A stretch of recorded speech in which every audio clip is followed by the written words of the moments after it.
There are 360 million people worldwide with a disabling hearing loss.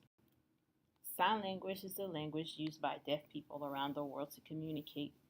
Sign language, however, is not universal. It varies from country to country, just as any other language. Still today, we can say that sign language is not the language of the majority, and this could result in excluding the deaf population from social activities, employment, sports events, and resources. The American with Disability Act protects people with disability. It requires public, private, commercial, and government facilities to provide reasonable accommodations for people who are deaf and hard of hearing. The Federal Communications Commission also requires that all audio emergency information be provided visually. However, the law falls short when it comes to accessing emergency services. As of now, Text 911 is not available nationwide. New York is one of the states that does not have those services. New York Senator Schumer is urging the FCC, state government, and phone service carriers to implement the program. There are 8 million deaf and hard of hearing people in the workforce. Title I and Title III of the American with Disability Act prohibits employers from discriminating against individuals with disabilities. However, discrimination in the workplace is still a problem and comes in many forms, such as physical and systematic discrimination.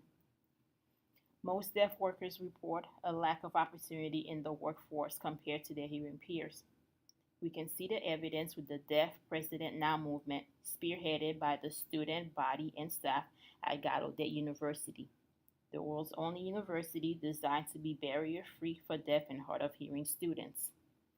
The Deaf President Now movement was in response to the school's board hiring of a less than qualified hearing candidate over a fully qualified deaf candidate. This protest resulted in the election of the school's first deaf president. Culture is highly influenced by language. Deaf people, mainly because of their unique mode of communication, share a set of norms and values that is known as deaf culture. Throughout the slide, you will notice the capital letter D and the lowercase letter d. The capital letter D is used to identify someone that is culturally deaf and is part of the deaf community. The lowercase d refers to someone that is audiologically deaf but don't participate in the deaf community. The Asylum for the Education of Deaf and Dumb Persons was established in Connecticut in 1817.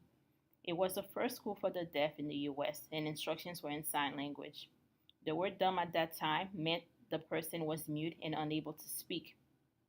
This word, however, has been associated with the deaf population for decades and diminishes them in every way.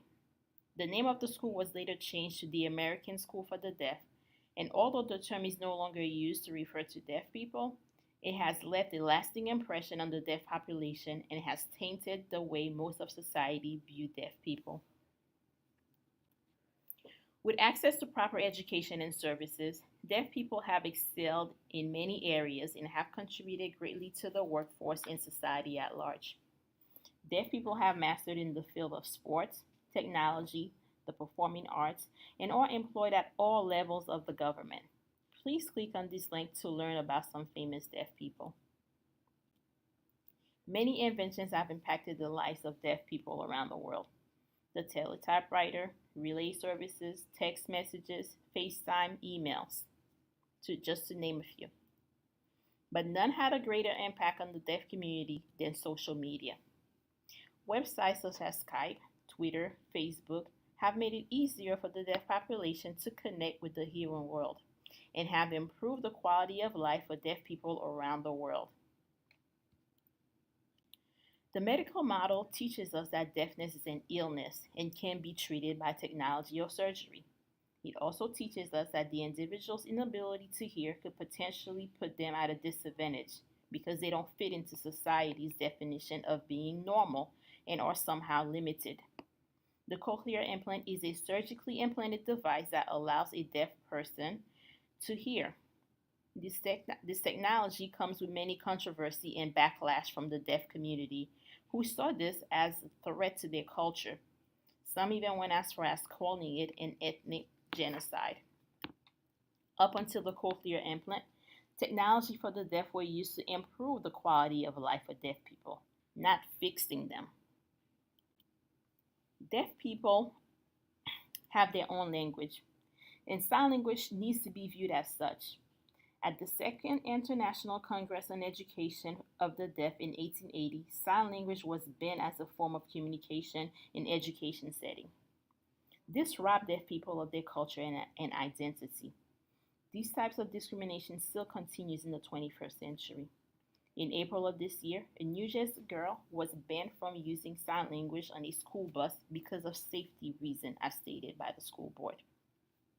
The social model teaches us that deaf people can live a normal life if they are provided access to information. By not having access, deaf people are left out and excluded from the rest of the world.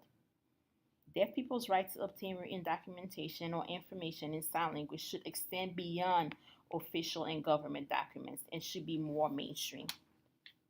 Access to emergency services, written materials, qualified interpreters for the 360 million people worldwide with a disabling hearing loss is a crucial part of inclusion. As social workers, we need to recognize deaf identity and recognize deaf culture. We need to understand the social ecology of deafness and bring awareness to the deaf population. Please visit the resource on the next slide to learn how to advocate for the deaf population.